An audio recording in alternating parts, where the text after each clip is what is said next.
رسول اللہ صلی اللہ علیہ وسلم کے سر کے بال جو کنگھی کرتے ہوئے ٹوٹتے ہیں وہ اور آپ کی کنگھی وہ لی اور اس پر جادو کر کے نر کھجور کا جو خوشہ نکلتا ہے بور کے اوپر جو غلاف ہوتا ہے اس کے اندر رکھ کر اس کو ایک کنویں کی تہ میں پتھر کے نیچے دبا دیا۔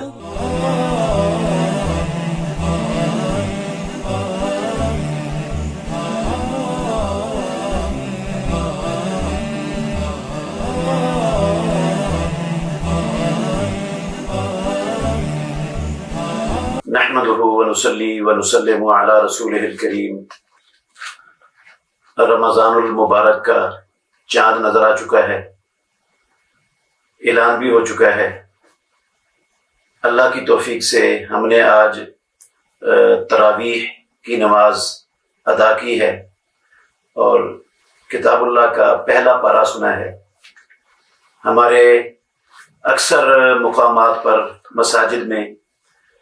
پاروں کے خلاصوں کا اہتمام کیا جاتا ہے۔ حقیقت یہ ہے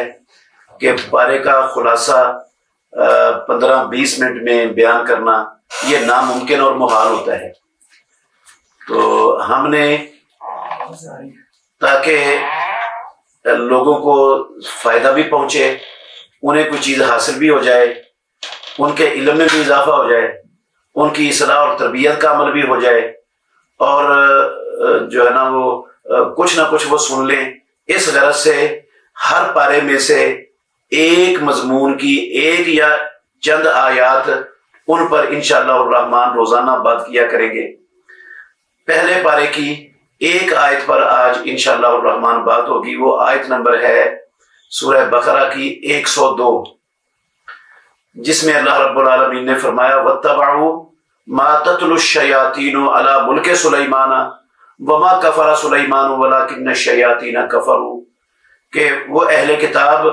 یہودیوں نے پیروی کی اس چیز کی جو شیاطین نے ایجاد کیا تھا، جو شیاطین کا عمل تھا، جو شیاطین پڑھتے تھے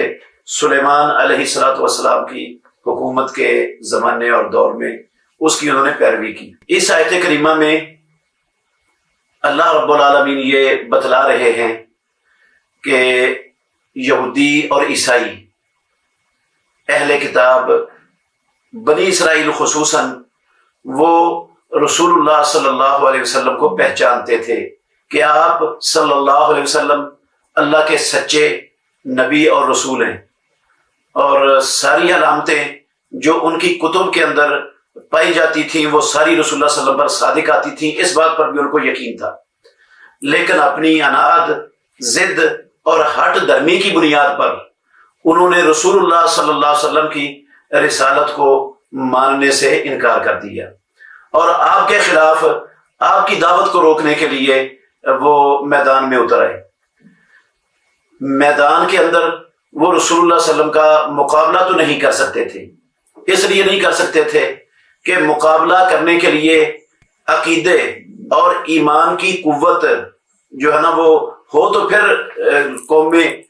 مقابلہ کر سکتی ہیں، تو عقیدہ تو ان کے پاس تھا نہیں اور عمل بھی ان کے پاس نہیں تھا، بلکہ رسول اللہ صلی اللہ علیہ وآلہ وسلم کے فرامین، رسول اللہ صلی اللہ علیہ وسلم کی ذات کے ساتھ عداوت اور دشمنی کی بنیاد پر وہ ناکام تھے، تو انہوں نے جادو ٹونے اور عملیات کا سہارا لینا شروع کر دیا۔ ہر اس قوم کی طرح جو عقیدے سے محروم ہوتی ہے، اعمال سے محروم ہوتی ہے، پھر وہ اپنی قوت کے لیے ان چیزوں کے سہارے ڈھونڈتی ہے،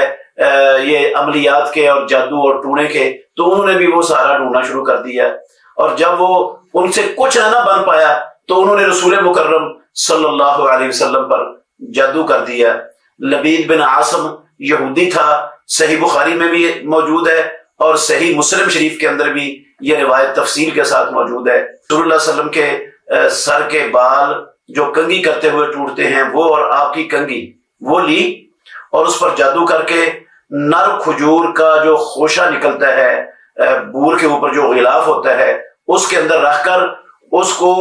ایک کنویں کی تہ میں پتھر کے نیچے دبا دیا۔ تو رسول مکرم صلی اللہ علیہ وسلم کو ایسے محسوس ہوتا تھا جیسے وہ اپنے اہل کے پاس گئے ہیں لیکن آپ گئے نہیں ہوتے تھے۔ تو آپ نے اللہ رب العالمین سے دعا کی، اللہ رب العالمین نے دعا کو قبول فرما لیا۔ دو فرشتے رب العالمین نے بھیجے، ایک رسول اللہ صلی اللہ علیہ وسلم کے پاس آ گیا اور دوسرا آسمان و زمین کے درمیان بیٹھ گیا۔ تو اس نے اوپر والے نے نیچے والے سے پوچھا ہووا کیا یہ وہی شخص ہے جس کے لیے اللہ نے ہمیں بھیجا ہے؟ اوپر والے نے کہا جی۔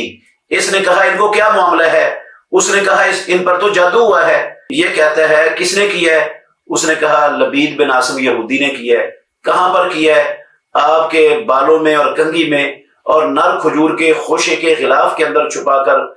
وہ کنویں کے اندر دبا دیا گیا ہے۔ اس کنویں کا نام ہے ذی اروان۔ تو رسول مکرم صلی اللہ علیہ وسلم کو اس وحی کے ذریعے علم ہوا کہ آپ پر جادو کا اثر ہے۔ پیارے پیغمبر وہاں گئے، آپ نے اس کنویں سے کے نیچے سے وہ چیزیں نکلوائیں اور ان کے اوپر معوذتین پڑھ کر پھونکا تو اللہ رب العالمین نے آپ کو شفا دے دی۔ آپ نے اس کو ختم کر دیا، کنویں کو بھی دفن کر دیا، ختم کر دیا۔ تو یہ عمل انہوں نے کیا، لیکن آپ کی دعوت کو، آپ کے پیغام کو، آپ کی دین کو وہ لوگوں تک پہنچانے سے روکنے میں کامیاب نہیں ہو سکے، اور نہ وہ کامیاب ہو سکتے تھے۔ اللہ رب العالمین نے آپ کے دین کو غالب کر دیا، اور یہ قیامت تک غالب ہونے کے لیے آیا ہے۔ اس نے غالب ہو کے رہنا ہے دنیا میں قیامت تک۔ اسلام کے دشمن وہ اس کے خلاف کوششیں کرتے رہیں گے، لیکن جس طرح ان کے آباء و اجداد نے ذلت اور رسوائی اور شکست اٹھائی ہے، ایسے ہی یہ بھی انشاءاللہ الرحمن اٹھائیں گے۔ افسوس اس بات پر ہے کہ ہمارے معاشرے کے مسلمان جب وہ بھی شرک، بدعات اور خرافات کا شکار ہوئے تو عقیدے سے محروم ہوئے، ان کے اندر ذلت اور شکست ان کا مقدر بنی، تو انہوں نے بھی یہی عملیات اور جادو ٹونے کے اعمال کی راہ کو اختیار کیا اپنے آپ کو مضبوط کرنے کے لیے۔ حالانکہ یہ جادو اور ٹونا یہ کفر کا عمل ہے۔ اس آیت کریمہ میں اللہ مالک الملک نے دو موقعوں پر، اس جگہ اس آیت کے اندر دو مقامات پر اس کو کفر قرار دی ہے۔ پہلا کہا وما کفر سلیمان ولکن الشیاطین کفروا، کہ یہ جو یہودی پیروی کرتے تھے، جو شیطان پڑھتے تھے سلیمان علیہ السلام کی حکومت میں، وہ تو کفر تھا، اور وہ شیطان جادو کرتے تھے، اور انہوں نے بھی اس جادو کی پیروی کی، جادو اور ٹونے کو اختیار کیا، عملیات کو اختیار کیا۔ تو اللہ رب العالمین نے اس کو کفر کہا اور کہا وما کفر سلیمان، سلیمان علیہ السلام نے کفر نہیں کیا۔ پھر وہ جو لوگوں کو سکھاتے تھے ہاروت اور ماروت جادو، اور وہ کہتے تھے فلا تکفر، تو کفر نہ کر، یہ تو کفر ہے، تو وہ جانتے بوجھتے ہوئے کفر کرتے تھے اور سیکھتے تھے۔ تو اس آیت کریمہ سے یہ بات معلوم ہوتی ہے کہ اگر کوئی کلمہ پڑھنے والا، کوئی مومن مسلمان کہلانے والا یہ جادو ٹونے کا عمل کرتا ہے یا کسی سے کرواتا ہے کسی کے لیے، ہمارے ہم معاشرے میں عام ہے، رشتہ داروں کو معاف نہیں کرتے، کسی کے ساتھ حسد ہے، بغض ہے، دشمنی ہے، کسی قسم کا کینہ دل میں رکھا ہوا ہے، تو اس کو نقصان پہنچانے کے لیے یہ مختلف قسم کے شیطان کے ایجنٹ عاملوں کے پاس جاتے ہیں اور ان سے کہتے ہیں کہ ہم نے فلاں شخص کو جادو کرنا ہے، اس کے لیے تعویذ دے دو۔ وہ تعویذ بنا کے دیتا ہے، اپنے پیسے کھڑے کرتا ہے، وہ بھی کافر ہے۔ اور یہ جو تعویذ لینے وقت لے کر کسی کو پلانے والا یا کسی کے مکان میں کسی جگہ پر اس کو دبانے والا تاکہ اس پر جادو کا اثر ہو جائے، یہ بھی مسلمان نہیں رہتا، کافر ہو جاتا ہے، اور کافر کی زندگی کے سارے اعمال برباد ہو جاتے ہیں، اس کا کلمہ پڑھنے کا بھی فائدہ نہیں رہتا، اس کی نمازوں، حج، جمعے، روزے سب کچھ برباد ہو جاتا ہے۔ اولئک الذین کفروا بآیات ربہم ولقائہ فحبطت اعمالہم فلا نقیم لہم یوم القیامۃ وزنا، اور اللہ نے فرمایا باطل ما کانوا یعملون، ایسا عمل کرنے والے جتنے بھی عمل کرتے ہیں وہ سارے کے سارے عمل باطل اور رائے گاہ چلے جاتے ہیں، ان کا آخرت میں ان کو کچھ بھی نہیں ملے گا سوائے جہنم کے۔ تو مسلمانوں کو اس عمل سے توبہ کرنی چاہیے، یہ جادوگروں کے پاس جانا بھی نہیں چاہیے، اور جادو اور ٹونے کا عمل کرنا کروانا اس راہ کو اختیار کر کے اپنے ایمان کا جنازہ نکالنے سے باز آ جانا چاہیے۔ اپنی عاقبت دنیا کے چند مفادات کی خاطر قربان کر دینا یہ کوئی عقل مندی نہیں ہے۔ اس لیے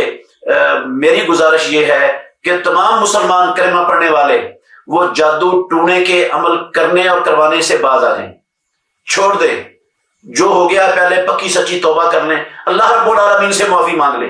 اور ایسے شیطان کے ایجنٹوں کے پاس نہ جائیں جو اس طرح کا عمل کر کے لوگوں کو دیتے ہیں، وہ خود تو کافر ہیں ہی لیکن دوسروں کو بھی کافر بنا رہے ہیں۔ ایسے اسلامی حکومت کی ذمہ داری اور فریضہ ہے کہ ایسے لوگوں کو قتل کر دیا جائے۔ حضرت عمر ابن الخطاب رضی اللہ عنہ مسلمانوں کے دوسرے خلیفہ راشد، انہوں نے اپنے دور میں ایک جادوگر کی کھوپڑی اڑوا دی تھی تلوار سے، اور کہا تھا کہ اسلام کے اندر اس کی یہی سزا ہے۔ تو اگر وہ توبہ کر لے تو ٹھیک ہے، ورنہ اسلامی حکومت کا فرض بنتا ہے ایسے لوگوں کو قتل کر دیا جائے، ان کی شر سے پورے معاشرے کو اور پوری امت مسلمہ کو محفوظ کرنے کا بندوبست کیا جائے۔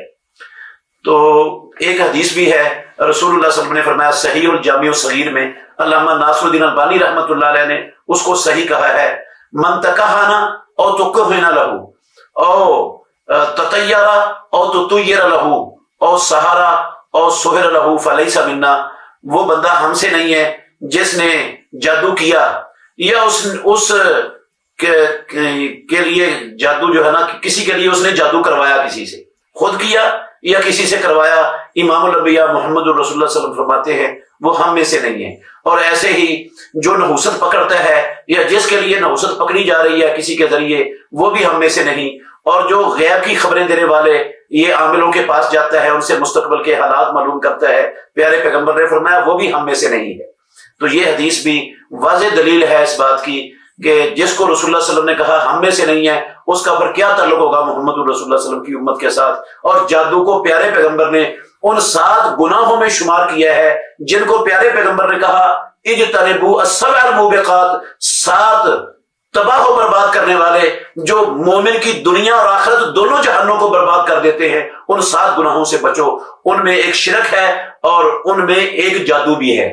تو یہ جادو کرنا اور کروانا یہ کفر ہے، اسلام نہیں ہے، محمد الرسول اللہ سے ایسے لوگوں کا کوئی تعلق نہیں ہے، اور یہ کبیرہ گناہ کا مرتکب ہو کر اپنی دنیا اور آخرت برباد کرنے والے ہیں۔ تو ایسے لوگوں کو بھی توبہ کرنی چاہیے اور ایسے شریروں سے بھی بچ جانا چاہیے، اور حکومت پر لازم ہے وہ ایسے شریروں کا کلا کما کرے تاکہ معاشرے کے امن و سلامتی کو نقصان نہ پہنچ سکے۔ بہترین صدقہ جاریہ حاصل کرنے کے لیے اس ویڈیو کو لائک، کمنٹ اور شیئر کرنا مت بھولیں۔